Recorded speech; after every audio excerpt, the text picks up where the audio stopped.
My name is Filipa Valente. I am a cardiologist and I work in the cardiovascular imaging department of the cardiology service of the Vall d'Hebron Hospital in Barcelona. Today I present an old case of thrombi in the aorta, and the question is, if we do not see them, is that they have already resolved or still remain. This is the case of a 74-year-old woman with a history of arterial hypertension and polymyalgia rheumatica who came to the emergency department with acute claudication with severe pain in both lower extremities.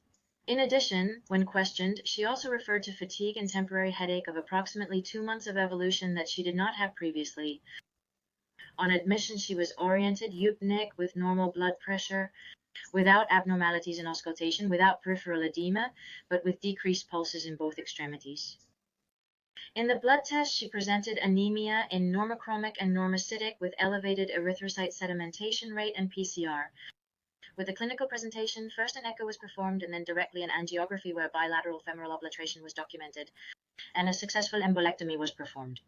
Given the presentation, it was hypothesized that it was an embolic etiology, so the study was initiated. In the transthoracic echo, no significant structural involvement was documented, apart from mild hypertensive heart disease. But in the transesophageal echocardiogram, we can see already in this first plane of the short axis, immediately above the aortic valve, the presence of a large mass. The dimensions of this large mass was about 30 by 12 millimeters, echogenic, mobile, which we can also observe in these longitudinal planes of the ascending aorta. In fact, there are multiple masses, all mobile and interpreted as thrombi. The aorta was not dilated. It did not have significant atherosclerotic plaques or complicated plaques. And here we can see how these masses extend to the distal ascending aorta, beginning of the aortic arch, with a multilobulated appearance. To better clarify these findings and assess the wall of the aorta, an MRI was performed where, in addition to being able to see the thrombi inside the aorta, in the sagittal plane, a slight thickening suggestive of aortitis could be observed in T1 images. Based on these findings, and considering that this was a 74-year-old woman with rheumatic polymyalgia, which is also associated with giant cell arteritis, a temporal biopsy was performed, but it was negative. Even so, with the available data and the clinical context, the first hypothesis and diagnosis that was made was giant cell aortitis, complicated with thrombi in the aorta. Indeed, the patient managed to meet the classification criteria of the American College of Rheumatology at that time, and if we look at the current criteria, a little different with the point classification system, she also meets the criteria, and there was no alternative diagnosis. So the patient started treatment with prednisolone and methotrexate and warfarin, and 4 months later, the transesophageal echo was repeated. Here we can see the images, with the aorta free of thrombi either at the proximal level, and here thrombi were clearly visible before, or at distal level. However, to be sure, echocardiographic contrast was administered, and unexpectedly this revealed the presence of a residual thrombus polylobulated and hypermobile at distal level.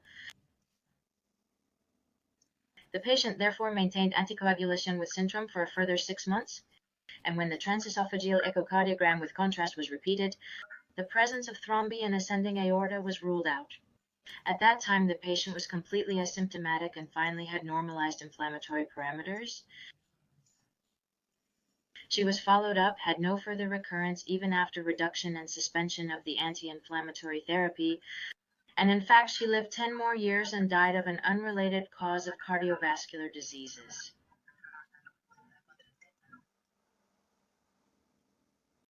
As a reminder, giant cell arteritis is a systemic vasculitis of medium-large caliber arteries that typically affects patients over the age of 50 with a clinical presentation of temporal headache, jaw claudication, and ischemic ophthalmologic complications.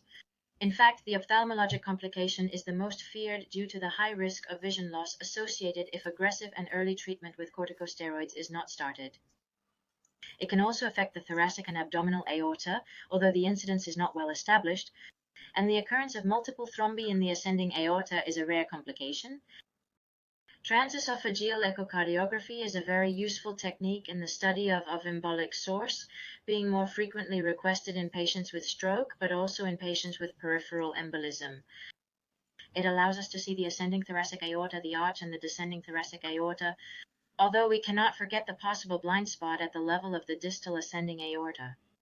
It is true that nowadays multiplanar imaging techniques are increasingly available for the study of the aorta, but for those who do not have it, even if they do, but in cases where the visualization is not optimal, complete, or doubtful, it is important to remember that contrast agents can be useful in these cases to exclude thrombi, either in the initial diagnosis or in the follow-up. And finally, in patients with inflammatory diseases, it is important to remember that as long as the underlying disease is not controlled, thrombi can persist for months even after the initiation of anticoagulation.